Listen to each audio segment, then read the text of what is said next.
इसको रिमूव करो, ये किसने किया है थोड़ा।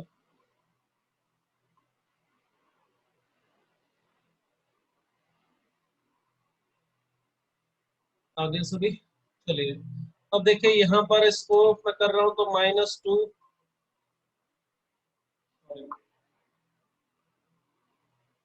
माइनस में आ जाएगा हमारे पास 1 इंटू इसका ये Z1 Z2 bar -1 as it is और सेकंड वाले का कंजुगेट यानी Z1 बार Z2। यहाँ तक समझ में आई ये कैसे किया है भाई? ये वाला स्टेप समझ में आ गया या इसमें डाउट है किसी को? ओके।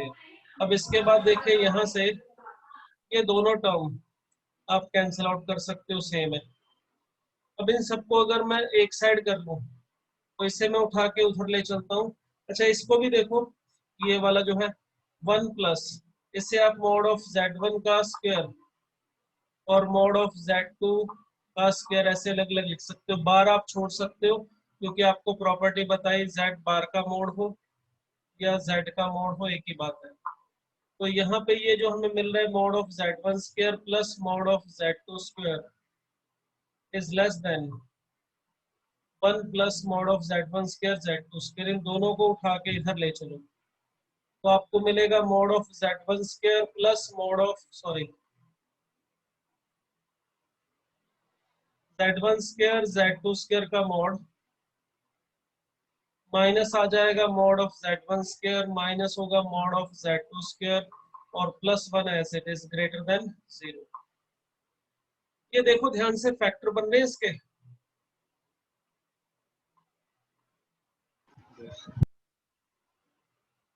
क्या फैक्टर बन रहे हैं इसके? Mod of Z1 square -1 mod of Z2 square -1 greater than 0। ठीक है यहाँ तक। अब ये सोचो ये दो नंबर का प्रोडक्ट है A into be greater than 0 है। बताओ A B ग्रेटर देन 0 कब पॉसिबल है? दोनों पॉजिटिव है दोनों नेगेटिव है। दोनों नेगेटिव या फिर पॉजिटिव। बिल्कुल ठीक। तो यहाँ से हमें क्या कंक्लूजन मिला?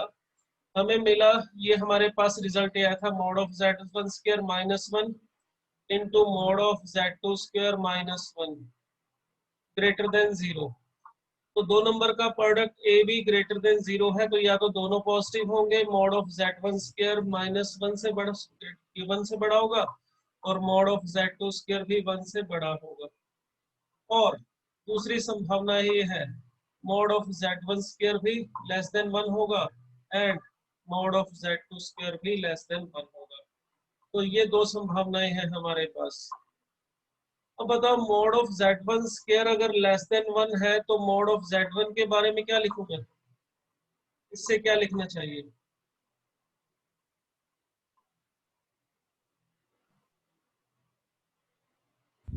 So either bigger than 1 or smaller than -1। बस यही पर थोड़ा सोच के आंसर देना चाहिए बेटे। सिंपल मोड नंबर, लगा हुआ है। हाँ सिंपल, अगर x हाँ का sir, simple bigger than number 1। होता है वो ग्रेटर देन 1 होता है तो हम बोल देते हैं कि x की वैल्यू -1 और 1 के बाहर लाई करनी चाहिए। ये बात यहाँ तो ठीक है, मगर अब x का मतलब यहाँ पे मॉड z है, सॉरी अब यहाँ पे x का जो मीनिंग है वो यहाँ पे है मॉड z। अगर x की वैल्यू मॉड z है तो मॉड z यहाँ तो नहीं हो सकता ना, क्योंकि मॉड z की वैल्यू हमेशा क्या होती है? पॉजिटिव।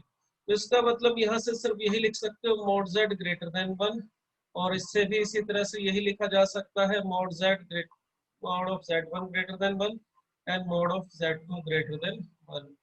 इसी तरह से इसमें भी यही आएगा mod of Z1 less than 1 and mod of Z2 भी लेस देन 1। तो इसका मतलब हमारी जो कंडीशन जो हमें दे रखी थी वो कब पॉसिबल है? देखो पिछले पेज चलते हैं। हमें पूछा था कि ये जो हमारी कंडीशन है वो कब पॉसिबल है। तो ये जो कंडीशन हमें दे रखी थी वो पॉसिबल दो केसेस में है, या तो Z1 और Z2 दोनों का मोड 1 से छोटा हो या दोनों का ही मोड 1 से बड़ा हो। तो A and B are the right options and these two are the wrong. बात समझ में आई यहाँ तक? हाँ बेटे यस सर। क्लियर हो गया। नेक्स्ट पेज पे ले जाता सर हूँ, स्क्रीनशॉट वगैरह लेना है तो सर ले एक लो। बार थर्ड स्टेप, कौन सा बेटे? थर्ड स्टेप वापस से सर, पेज प्रीवियस पे? पेज पे थर्ड स्टेप, हाँ, प्रीवियस पेज पे ये थर्ड स्टेप स्टेप। नंबर 1, ये 2 और ये 3। इसकी बात करें थर्ड वाले की, सर सेकंड और थर्ड। सेकंड और थर्ड, तो इसमें देखो सीधा फार्मूला ही लगाया, ये जो अभी आपको बताया था मैंने। हाँ सर ये तो आ गया, हाँ, इसका आरएचएस वाला बताओ, तो आरएचएस एलएचएस आ में गया। Z1 का मतलब कौन है 1, और Z2 का मतलब ये है। आगे चल के बताता हूँ, देखो नेक्स्ट पेज पे, सॉरी। देखो हमारे पास वहां पे था 1 माइनस Z1 Z2 बार, इसके मोड का स्क्वायर था। तो देखो यहाँ पे ये हमारे पास ऐसे समझो कि ये वाला नंबर जो फर्स्ट है ये W1 है और माइनस W2 है। तो इसका स्क्वायर किसके बराबर होता है? मॉड ऑफ W1 का square plus mod of W2 का square minus W1 into W2 बार, माइनस या माइनस कॉमन निकाल के लिखना चाहो तो प्लस लिख सकते हो, W1 बार W2। बस बताओ मुझे इसमें यहाँ पे इसको अगर W1 W2 मान के अगर मैं खोल के लिखूं तो आप ही बताओ क्या होना चाहिए। बोलो बेटे। सर 1 स्क्वायर तो 1 plus Z1 Z2 bar square minus, हाँ सर इसके बाद W1 तो 1 आ गया, फिर सर W2 पे बार है हाँ, तो तो इसका कंजुगेट Z1 क्या बार होगा? Z1 बार Z1 इंटू, Z1 बार Z2।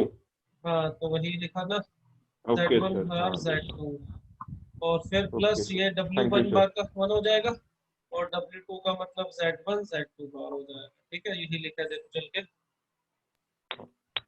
ठीक है, okay thank you sir. Okay चले आगे। यस अब सर। ओके, तो ये मॉड के बारे में बात की। अब हम एक नेक्स्ट कॉन्सेप्ट के बारे में बात करेंगे, argument of a complex number.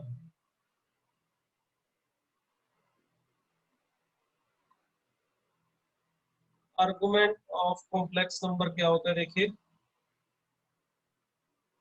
अगर z है हमारे पास कोई complex number x plus iota y, ठीक है, तो ये हमारा कॉम्प्लेक्स प्लेन है, ये रियल एक्सिस है, इसको आप x एक्सिस बोल सकते हो, ये इमेजिनरी एक्सिस है हमारी, y एक्सिस जो है। ठीक है, अगर हमें कोई कॉम्प्लेक्स नंबर दिया है z x plus iota y, तो यहाँ पर मान लो मैं उसको x प्लस आइटा y, अगर ये इस पॉइंट को हम नाम देते हैं a, तो O को जब ओरिजिन से मिलाते हैं तो ओ ए, ये होता है मोड ऑफ z, इसका ओरिजिन से डिस्टेंस। अब इसका x एक्सिस की पॉजिटिव डायरेक्शन के साथ ये जो एंगल है, मैंने बोला है x एक्सिस की पॉजिटिव डायरेक्शन के साथ ओ ए जो एंगल बना रहा है थीटा, इस एंगल को हम कहते हैं argument of z। A R G bracket में z ऐसे लिखते हैं, it's called argument of z। कोई भी कॉम्प्लेक्स नंबर जो जहां पर भी है उसको ओरिजिन के साथ मिलाओ, वो ए जो लाइन सेगमेंट बनता है वो एक्स एक्सिस या जो रियल एक्सिस है इस कॉम्प्लेक्स प्लेन में, उसकी पॉजिटिव डायरेक्शन के साथ जो एंगल बना रहा है उस एंगल को हम नाम देते हैं आर्गुमेंट ऑफ जेड। ठीक है, ये हमारा आर्गुमेंट ऑफ जेड होता है। अब जैसे मान लो यहाँ पर कोई कॉम्प्लेक्स नंबर है इस जगह पे, उसके लिए आर्गुमेंट ऑफ जेड क्या होगा? ये वाला एंगल, ये उसके लिए मान लो अल्फा, ये z1 कॉम्प्लेक्स नंबर है। अगर मान लो यहाँ पे कोई कॉम्प्लेक्स नंबर है z2, इसके लिए आर्गुमेंट क्या होगा? उसके लिए देखो यहाँ पे दो डायग्राम बना के देता हूँ मैं, एक तो ये हो गया समझ लो बीटा, और एक ये हो 2 पाई माइनस बीटा।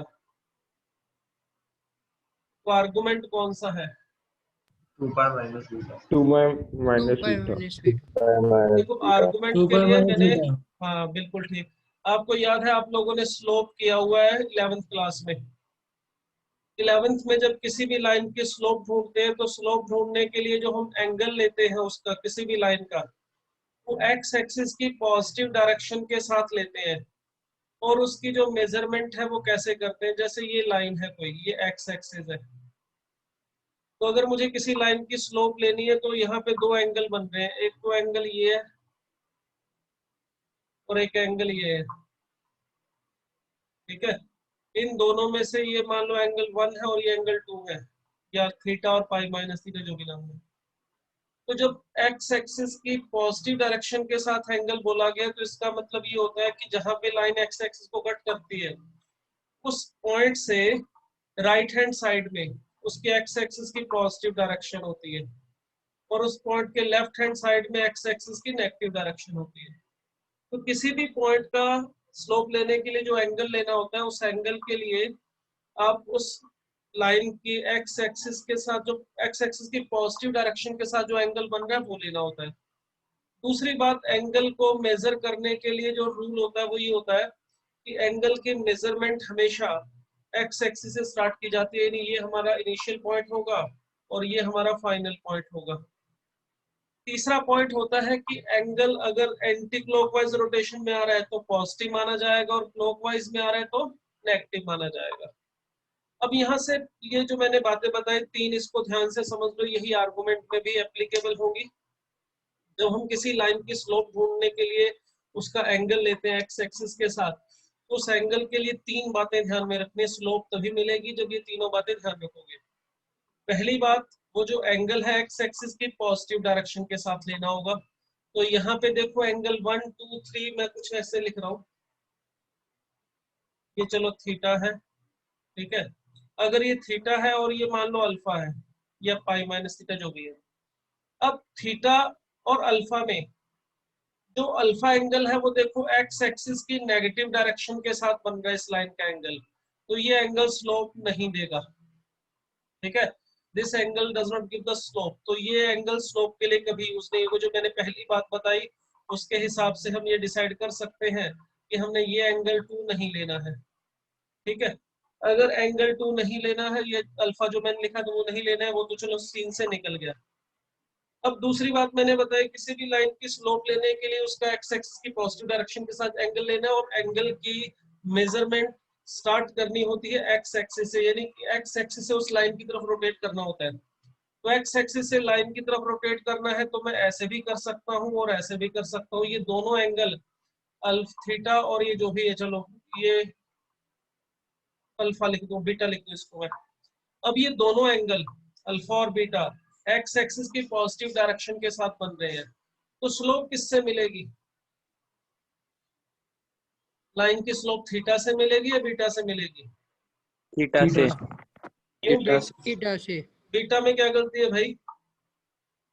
सिर्फ क्लॉकवाइज है। वो क्या हो गया? क्लॉकवाइज डायरेक्शन में। तो एंगल मैंने बोला है क्लॉकवाइज लेना, ऐसे ही बोला है मैंने कि एंगल क्लॉकवाइज ही लेना होता है? नहीं, सर स्लोप दोनों से मिल जाएगी ना सर, लेकिन वेरी गुड। बीटा स्लोप से नेगेटिव मिल जाएगी। दोनों से मिलेगी और तो बिल्कुल बीटा से सेम नेगेटिव मिलेगी। मिलेगी। सपोज करो ये एंगल आपका 30 डिग्री है, तो ये एंगल कितना होगा? 150 minus 150, not 150। This angle is minus 150 minus because of 150। Rotation is clockwise. अब अगर मैं इस लाइन की स्लोप लेता हूं m, तो अगर आप tan 30 डिग्री से इसकी वैल्यू लेते हैं tan 30 डिग्री, तो 1/√3 आ रही है। आप इसकी स्लोप इससे लोगे तो भी सेम आएगी, कोई फर्क नहीं पड़ेगा। tan ऑफ माइनस 150 डिग्री, इसमें से माइनस आप बाहर निकाल लीजिएगा, माइनस tan 150 मिलेगा और इस 150 को आप लिख सकते हो 180 माइनस 30। 180 हटाओगे तो tan 180 minus theta minus tan theta आ जाएगा, जिससे ये tan 30 ही मिल जाएगा। देखो कोई फर्क नहीं पड़ा, सेम आंसर आएगा 1/√3। तो स्लोप लेने के लिए एंगल जो है हम positive direction of x axis के साथ मेजर करते हैं। अब लाइन में क्या होता है ना, लाइन दोनों तरफ होती है। ये मान लो पॉइंट ऑफ इंटरसेक्शन है, लाइन इसके ऊपर की तरफ भी होती है और लाइन इसके नीचे भी जा रही होती है। लाइन इनफाइनाइट लेंथ की है, मगर थोड़ा जो फर्क है वो यहाँ पर ये है कि यहाँ पे जब किसी कॉम्प्लेक्स नंबर का आर्गुमेंट लेना है तो उसको ओरिजिन से मिलाया जाता है। यहाँ पर ये थी लाइन, और ओ ए में फर्क और इसमें फर्क है कि ओ ए है लाइन सेगमेंट लाइन सेगमेंट है ये। तो इस केस में ध्यान रखना है कि जैसे पॉइंट ए यहाँ लिया है तो एक्स एक्सिस की पॉजिटिव डायरेक्शन के साथ जाते हुए ये जो एंगल आ रहा है ये इसका आर्गुमेंट ऑफ जेड है, ठीक है। अब इसमें यहाँ पे मान लो मैं पॉइंट ले लेता हूँ बी पॉइंट,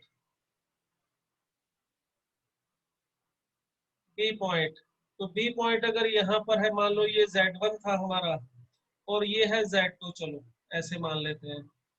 इस केस में देखो आपको positive direction of x axis के साथ एंगल लेना है, तो आप ऐसे भी ले सकते हो या फिर ऐसे भी ले सकते हो, मगर फर्क क्या होगा दोनों में। अगर ये वाला एंगल सपोज करो, ये वाला एंगल मैग्नीट्यूड वाइज 60 डिग्री है, मगर रोटेशन के हिसाब से क्योंकि नीचे वाली रोटेशन क्लॉकवाइज जा रहा है तो ये -60 डिग्री है। तो ये वाला जो एंगल है ये भी एक्स एक्सिस की पॉजिटिव डायरेक्शन के साथ ही लिया गया है और इसमें क्लॉकवाइज डायरेक्शन है, तो ये एंगल कितना होगा 300 डिग्री।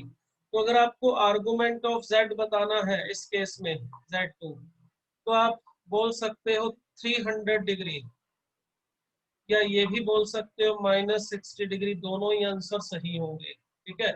इस केस में भी अगर मैं यहाँ पे पॉइंट ले रहा हूँ Z1 यहाँ पर है थीटा, तो ये वाला एंगल इसका आर्गुमेंट है, बिल्कुल ठीक है। और अगर मैं यहां से काम करूं, इधर से जाता, अब इसका आर्गुमेंट कितना होता बताओ।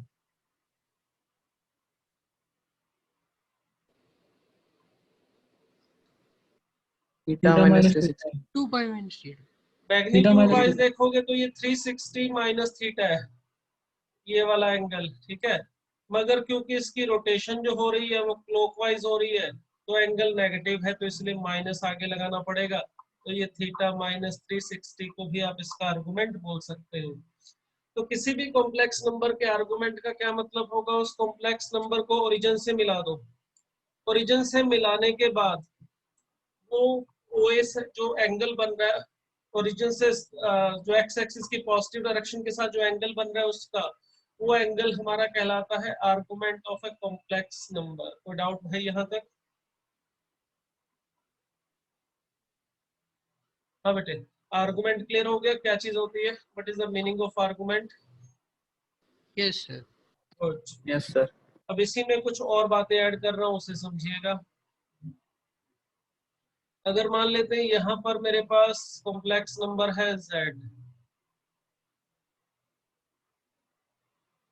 ये है z, ठीक है, और ये हमने उसका आर्गुमेंट फाइंड आउट किया, ये एंगल है थीटा। अब यहाँ पर अगर z है तो इसका आर्गुमेंट है थीटा, ये जो भी एंगल होगा इसको हम आर्गुमेंट ऑफ z बोलते हैं। देखो अगर मैं काम करूं, मेरे पास समय है, टाइम पास करना है मुझे, तो मैं ऐसे करूं कि यहाँ से घूम के मैं ऐसे आ जाऊं तो भी मैं उसी जगह पे पहुंचूंगा। अगर मैंने ऐसे चक्कर लगा लिया एक पूरा, तो चक्कर लगाने के बाद कितना एंगल और ट्रेवल किया मैंने, एक सर्कल में कितना एंगल ट्रेवल करते हैं 2 पाई। 2 पाई। इसका मतलब 2 पाई प्लस थीटा भी इसी कॉम्प्लेक्स नंबर का आर्गुमेंट कहा जा सकता है, ठीक है। यानी आर्गुमेंट ऑफ z को मैं थीटा बोल सकता हूँ और 2 पाई प्लस थीटा भी बोल सकता हूँ। मेरे पास थोड़ा और समय है, मैं एक चक्कर और लगा के आ जाता हूँ ऐसे। तो इसका मतलब आर्गुमेंट ऑफ z को मैं क्या बोल सकता हूँ, 4 पाई प्लस थीटा। 4 पाई प्लस थीटा। ठीक है। तो 4 पाई प्लस थीटा भी उसी कॉम्प्लेक्स नंबर का आर्गुमेंट होगा। तो प्रॉपर्टी क्या है हमारी इसमें, अगर argument of z is equal to theta है, then 2k pi plus theta, sorry 2k pi plus theta, k belongs to integer, is also argument of k। आप 0 ले लो तो सीधा थीटा मिलेगा, 1 लोगे तो 2 पाई प्लस थीटा, -1 भी ले सकते हो। आपको घूमना ही है तो जरूरी नहीं है एंटी क्लॉकवाइज ही घूमो।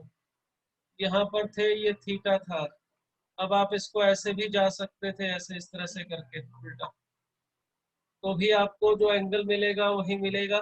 तो ये थीटा माइनस 360, तो भी वही आपका कॉम्प्लेक्स नंबर वाली पोजीशन पे ही पहुंचोगे, एंगल वही रहेगा उतना।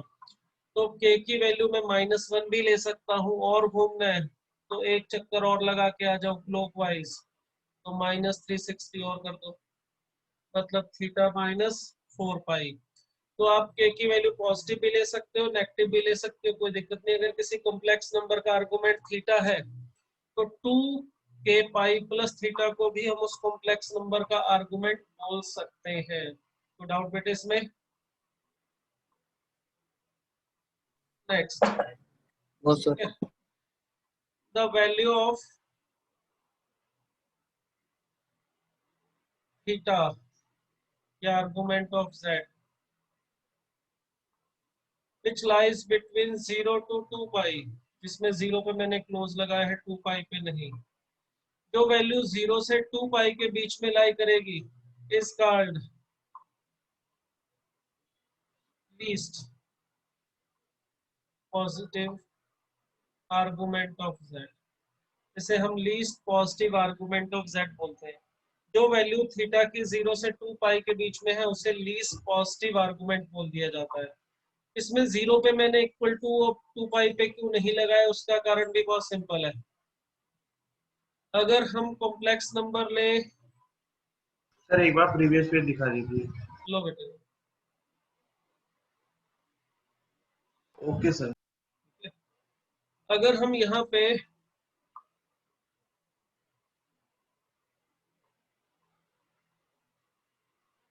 तो कॉम्प्लेक्स नंबर लेने फर्स्ट क्वाड्रेंट में है, यहाँ पर है z1, तो ये उसके लिए थीटा होगा, यही मिनिमम वैल्यू होगी। अगर z2 मान लो यहाँ पर है हमारे पास कोई कॉम्प्लेक्स नंबर, तो उसके लिए ये अल्फा जो होगा ये मिनिमम पॉजिटिव वैल्यू होगी, अल्फा सॉरी। तो ये z2 के लिए आर्गुमेंट होगा और मिनिमम पॉजिटिव वैल्यू होगी। और बढ़ाना है तो एक चक्कर और लगा के आ सकते हैं, 2 पाई प्लस अल्फा बोल सकते हैं। इसी तरह से मान लो कोई कॉम्प्लेक्स नंबर z3 यहाँ पर है, उसके लिए आप इस तरह से आ सकते हो या फिर ऐसे भी आ सकते हो। तो इसके अंदर ये प्रॉब्लम ये होगी कि ये वाला जो रोटेशन है वो क्लॉकवाइज है। अगर सपोज ये वाला एंगल 150 डिग्री है तो इसे 150 नहीं बोलेंगे, इसे -150 बोलना पड़ेगा। इसीलिए इसे लीस्ट आर्गुमेंट पॉजिटिव आर्गुमेंट नहीं बोल सकते, ये नेगेटिव हो गया। अगर आपको आर्गुमेंट पॉजिटिव बनाना है तो आपको जो रोटेशन है वो रखनी पड़ेगी हमेशा एंटी क्लॉकवाइज, क्योंकि क्लॉकवाइज रोटेशन में एंगल नेगेटिव हो जाता है। तो इसलिए इस केस में यहाँ से इधर से नहीं आएंगे क्लॉकवाइज डायरेक्शन से। हालांकि एंगल लग रहा था छोटा है, मगर वो छोटा होने की वजह के साथ साथ वो नेगेटिव भी हो गया था। इस वजह से वहां पे जब एंगल थर्ड क्वाड्रेंट में है तो थर्ड क्वाड्रेंट में जो पॉइंट होगा उसके लिए भी अगर लीस्ट पॉजिटिव आर्गुमेंट की बात करेंगे तो आपको इसी तरह से आना पड़ेगा। अगर मान लो कोई कॉम्प्लेक्स नंबर z4 यहाँ पर है और इसका आर्गुमेंट ढूंढना है और लीस्ट पॉजिटिव पूछा है, तो इसके लिए भी आपको भाई इसी तरह से आना पड़ेगा। अगर ये एंगल सपोज 30 डिग्री है तो प्रॉब्लम ये है, ये क्लॉकवाइज होने की वजह से -30 होगा और ये +330 होगा। तो इस वजह से लीस्ट पॉजिटिव आर्गुमेंट पूछा जाए तो 330 डिग्री ही होगा। अब 0 और 2 पाई दोनों यहाँ पर, एक मिनट सॉरी थोड़ी सी मिस्टेक हो गई है मेरी, यहाँ पे पॉजिटिव की बजाय नॉन नेगेटिव वर्ड यूज करना था। द लीस्ट किधर गया, लीस्ट नॉन नेगेटिव, पॉजिटिव की बजाय नॉन नेगेटिव, नॉन नेगेटिव, ठीक है। क्योंकि 0 को हम पॉजिटिव नहीं बोल सकते, 0 को हम ना नेगेटिव बोल सकते हैं ना पॉजिटिव बोल सकते हैं। तो अगर मैं यहाँ पे पॉजिटिव वर्ड यूज करता ना तो फिर 0 की बजाय मुझे 2 पाई पे क्लोज लगाना पड़ेगा। अगर मुझे नॉन नेगेटिव पूछा है, लीस्ट नॉन नेगेटिव, तो 0 को क्लोज में लिया है और 2 पाई को ओपन में। अगर यहाँ मैं पॉजिटिव वर्ड यूज करता तो उस केस में मुझे 0 से 2 पाई ऐसे लिखना पड़ेगा। दोनों में थोड़ा सा अंतर होगा, क्योंकि 0 तो ना पॉजिटिव में है ना नेगेटिव में है। इसलिए अगर मुझे पॉजिटिव वर्ड बोलना है तो जो नंबर यहाँ पर आएगा एक्स एक्सिस की पॉजिटिव डायरेक्शन पे, उसका आर्गुमेंट 0 भी है, यहीं पर 0 आता है। जैसे z कोई कॉम्प्लेक्स नंबर यहाँ पर है तो 0 भी इसी जगह पर है और 2 पाई भी इसी जगह पर है, दोनों बातें यहीं पर हो रही है। तो इस कॉम्प्लेक्स नंबर का आर्गुमेंट 0 भी बोला जा सकता है और 2 पाई भी बोला जा सकता है। अब पूछा जाए कि यार लीस्ट पॉजिटिव, तो 0 को नहीं बोल सकते क्योंकि 0 is not a positive number. तो अगर मुझे positive argument, least positive argument बोलना है इसके लिए तो मैं 2 पाई बोलूंगा, और मुझे लीस्ट नॉन नेगेटिव बोलना है तो मैं 0 बोलूंगा। तो ये डिफरेंस क्लियर हो गया ओपन और क्लोज का बेटे? सर पॉइंट में भी चेंज होएगा क्या, वो 0 पे ओपन ब्रैकेट पॉइंट आएगा? देखो, जो भी पॉइंट इस लाइन के ऊपर है, चाहे जितने भी ले लो, चाहे इस पे 1 2 3 4 5, इन सभी पॉइंट का अगर आप आर्गुमेंट देखोगे तो कितना है भाई? सर 0 तो 0 ही है ना। इन सभी का अगर मैं पूछूं 1 का आर्गुमेंट बताओ तो 0, 2 का आर्गुमेंट बताओ तो 0, 3 का आर्गुमेंट बताओ तो 0।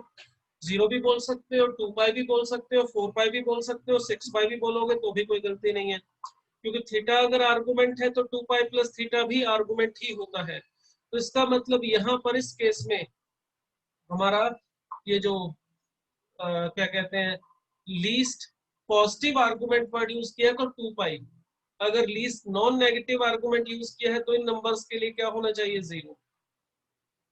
तो डिफरेंस क्लियर हो गया? Yes, sir. Okay good. Sir हम ये सब करने की बजाय हम बस वो z equals to x plus i y दिया रहेगा ना, तो उसको थीटा को मतलब tan inverse x by y लिख सकते हैं ना, तो अभी उसी बहुत से सारी काम चीजें, जल्दी हो अभी जाता है। बहुत सारी चीजें हैं, अभी जस्ट वेट करो। ये तो अभी स्टार्टिंग है, तुम्हें वो सिर्फ उससे लिखने से क्या आर्गुमेंट मिल जाएगा? सर एंगल पता चल जाएगा ना सर? अरे यार, अभी तुमने अगर वो सारी बातें पढ़ रखी हैं तो ठीक है बेटे, अभी बहुत सारी चीजें तुमने सिर्फ एक उसका पढ़ रखा है कि tan इनवर्स होता है, वो भी अधूरी बात है। अभी पहले पूरा समझो, उसके बाद आगे की मैं बात करूंगा। और मुझे ठीक पता है। है कि मुझे क्या क्या चीजें किस ऑर्डर में बतानी है, वो भी बताऊंगा मैं, but just wait for that. ठीक है? हाँ ठीक है सर, क्योंकि ठीक है। बेटे कुछ सीक्वेंस होता है किसी चीज को बताने का, वो सीक्वेंस आप ब्रेक नहीं कर सकते। उसमें जो चीजें आपको पहले जाननी जरूरी है वो पहले ही जाननी पड़ेगी, जो बाद में जाननी है वो बाद में, वो भी बताऊंगा मैं, थोड़ा सा वेट कीजिए। चले आगे। Okay, okay sir. तो हमने यहाँ पे लीस्ट पॉजिटिव आर्गुमेंट की बात की। नेक्स्ट देखो, इसमें नेक्स्ट पॉइंट, थीटा की जो वैल्यू 0 से 2 पाई में आएगी उसे तो चलो लीस्ट पॉजिटिव या नॉन नेगेटिव आर्गुमेंट बोल देंगे, जो कि उसके क्लोज्ड और ओपन के हिसाब से होगा। नेक्स्ट थिंग, थीटा की जो वैल्यू लाई करेगी माइनस पाई से लेके प्लस पाई के बीच में, जो थीटा की वैल्यू कहाँ पे लाई करेगी? माइनस पाई से प्लस पाई पे, इसे हम बोलते हैं is called amplitude of Z. Amplitude, इसको हम एएमपी से लिखेंगे, एम्पलीट्यूड ऑफ जेड। और इसका दूसरा नाम होता है principal argument, principal argument of Z. तो थीटा की जो वैल्यू कहाँ पे लाई करती है? माइनस पाई और पाई के बीच में, जिसमें मैंने माइनस पाई को छोड़ दिया है, पाई को इंक्लूड किया है, क्लोज इंटरवल लगाया। अगर कोई कॉम्प्लेक्स नंबर हमारा यहाँ पर है, देखो फर्स्ट क्वाड्रेंट में, उसके लिए हम एंगल यहाँ से मेजर करेंगे। तो ये जो भी वैल्यू होगी थीटा, ये मान लो z1 है, तो इसका जो एम्पलीट्यूड है हमसे पूछा जाए तो वो थीटा होगा, या z1 है तो इसको चलो θ1 नाम दे देता हूँ। इसी तरह से अगर हमारा कॉम्प्लेक्स नंबर सेकंड क्वाड्रेंट में है, यहाँ पे ये मान लो z2 है, तो इसके लिए ये जो एंगल होगा, ये एंगल होगा हमारा θ2। इसमें एम्पलीट्यूड ऑफ z2 पूछा जाए तो θ2 है। अगर देखो इसमें तो लग रहा है यार आर्गुमेंट और एम्पलीट्यूड में कोई अंतर ही नहीं है, सेम ही तो है। नहीं, दोनों में बहुत अंतर है, थोड़ा भी और समझिएगा। अब अगर मैं तीसरा पॉइंट यहाँ पे ले लूं z3, उसके लिए मैं अगर एम्पलीट्यूड ढूंढ रहा हूँ, प्रिंसिपल आर्गुमेंट ढूंढ रहा हूँ, तो मुझे यहां से आना पड़ेगा, इधर से। ये जो वैल्यू है हमारी θ3, ये एम्पलीट्यूड होगा Z3 का। अब इसमें देखो यहाँ पे एम्पलीट्यूड के लिए जो इंटरवल की बात की गई है वो -π से π के बीच में बोला गया है। आप Z3 के लिए ऐसे भी क्लॉकवाइज घूम के भी आ सकते थे, ऐसे इस तरह से, मगर ऐसे नहीं आओगे, क्योंकि ऐसे आने से एंगल 180 से बड़ा चला जाएगा। उसे आर्गुमेंट बोलने में कोई गलती नहीं है। अगर आप क्लॉकवाइज आओगे तो उसे आर्गुमेंट बोल सकते हो, कोई समस्या नहीं है, बट उसे एम्पलीट्यूड नहीं बोल सकते, क्योंकि एम्पलीट्यूड यानी प्रिंसिपल आर्गुमेंट का मतलब होगा -π और +π के बीच में जो वैल्यू होती है, that is called amplitude of Z। इसी तरह से अगर मान लो फोर्थ क्वाड्रेंट में कोई कॉम्प्लेक्स नंबर है, यहाँ पर है, तो यहाँ पर अगर कोई कॉम्प्लेक्स नंबर लेता हूं मैं, Z4 नाम दे देते हैं इसको। इसके लिए हम यहाँ से आएंगे, तो एम्पलीट्यूड ऑफ Z4 पूछा जाए अगर, तो वो ये वाला एंगल होगा θ4, नेगेटिव होगा θ4 भी और θ3 भी। एक्चुअली क्या होता है, जो एम्पलीट्यूड होता है उसके लिए हमें क्या करना होता है, हमें देखना होता है यार हमें चलना कम पड़े, हमें मिनिमम डिस्टेंस ट्रेवल करना पड़े। तो फर्स्ट और सेकंड क्वाड्रेंट में तो एंटी क्लॉकवाइज डायरेक्शन में जाने से नजदीक पहुंचते हैं, जल्दी पहुंचते हैं। अगर कोई कॉम्प्लेक्स नंबर थर्ड और फोर्थ क्वाड्रेंट में, तो फिर क्लॉकवाइज जाने से जल्दी पहुंचते हैं। तो जल्दी पहुंचने का जो रास्ता है वो समझो प्रिंसिपल आर्गुमेंट है। तो प्रिंसिपल आर्गुमेंट का मतलब क्या होगा, वो वैल्यू थीटा की जो इस इंटरवल में है -π से π। अब इसमें -π और +π में एक पे ओपन और एक पे क्लोज का कारण क्या है। अगर कॉम्प्लेक्स नंबर यहाँ पर है जैसे कि -1, उसके लिए अगर हम यहाँ से देखें तो एंगल आएगा π, और अगर यहाँ से जाए तो भी एंगल आएगा उतना ही, मगर मैग्नीट्यूड तो सेम है, डायरेक्शन अपोजिट है। तो जो नंबर रियल एक्सिस के नेगेटिव साइड में है, यानी कि -1 -2 जितने भी फ्रैक्शन में, उन सभी के लिए अगर एंगल देखा जाए तो सेम होगा, चाहे आप एंटी क्लॉकवाइज जाओ मैग्नीट्यूड वाइज सेम है, चाहे आप एंटी क्लॉकवाइज घूमो तो भी मैग्नीट्यूड π ही रहेगा। बट दोनों में से किसी एक को चूज करना था, तो मैथमेटिशियन जिन्होंने भाई इसके बारे में बात की, उन्होंने पॉजिटिव को प्रेफरेंस दी है, बस इतना ही रीजन है, और कोई खास मतलब इसका नहीं है। उन्होंने पॉजिटिव और नेगेटिव में से पॉजिटिव को प्रेफरेंस देके बोल दिया भाई अगर -1 का कोई आपसे प्रिंसिपल आर्गुमेंट पूछे तो -π की जगह π बताना है। बट अगर प्रिंसिपल आर्गुमेंट की जगह कोई आपसे एम्पलीट्यूड की बजाय आर्गुमेंट पूछे, सिंपल आर्गुमेंट, तो π भी सही आंसर है और -π भी सही आंसर है। बट एम्पलीट्यूड पूछे तो सिर्फ और सिर्फ π ही सही आंसर होगा। -1 का एम्पलीट्यूड यानी कि प्रिंसिपल आर्गुमेंट π है, -π नहीं बोल सकते। तो ये बात क्लियर होगी बेटा यहाँ तक, ठीक है। Yes, sir. Next thing sir एक डाउट है हाँ बेटे बोलो। सर, जब हम वो अब पीछे Z3 का जब एम्पलीट्यूड लिखेंगे हाँ तो वो -θ3 लिखेंगे क्या? देखो मान लो कॉम्प्लेक्स नंबर थर्ड क्वाड्रेंट में है, यहाँ पर है सपोज, ठीक है, और ये जो एंगल है हमारा इधर से अगर घूम के आ रहे हैं, ये 240 डिग्री है सपोज, ये वाला एंगल 240 डिग्री है सपोज, तो इधर से घूम के आएंगे तो ये कितना होगा, -120 डिग्री, ठीक है।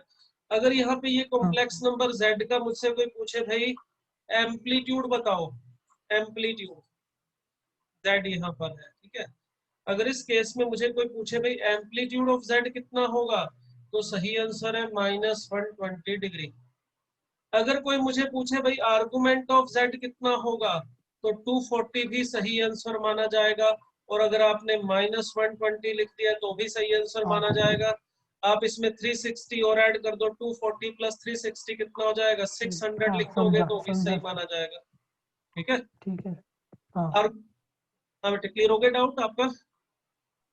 हाँ समझा। आर्गुमेंट की बहुत सारी पॉसिबल वैल्यूज होती हैं, मगर एम्पलीट्यूड की बहुत सारी पॉसिबल वैल्यूज नहीं होती हैं। एम्पलीट्यूड सिर्फ और सिर्फ एक ही फिक्स वैल्यू होती है, किसी भी कॉम्प्लेक्स नंबर का एम्पलीट्यूड पूछा जाए तो सिर्फ एक ही होगा। जो ये नेक्स्ट प्रॉपर्टी उसी के ऊपर है कि अगर हमारे पास amplitude of Z is equal to theta है, एम्पलीट्यूड ऑफ Z थीटा है अगर किसी कॉम्प्लेक्स नंबर का, तो हम आर्गुमेंट ऑफ z को क्या लिख सकते हैं, थीटा प्लस 2k पाई। क्लियर? ये हमारे पास एम्पलीट्यूड और आर्गुमेंट में रिलेशन होता है। और एम्पलीट्यूड ऑफ z कोई सी भी नंबर का हो वो हमेशा लाई करेगा 0 से पाई, सॉरी माइनस पाई से प्लस पाई के बीच में, और वो फिक्स एक ही वैल्यू होगी, उसकी 2 4 5 वैल्यूज नहीं हो सकती।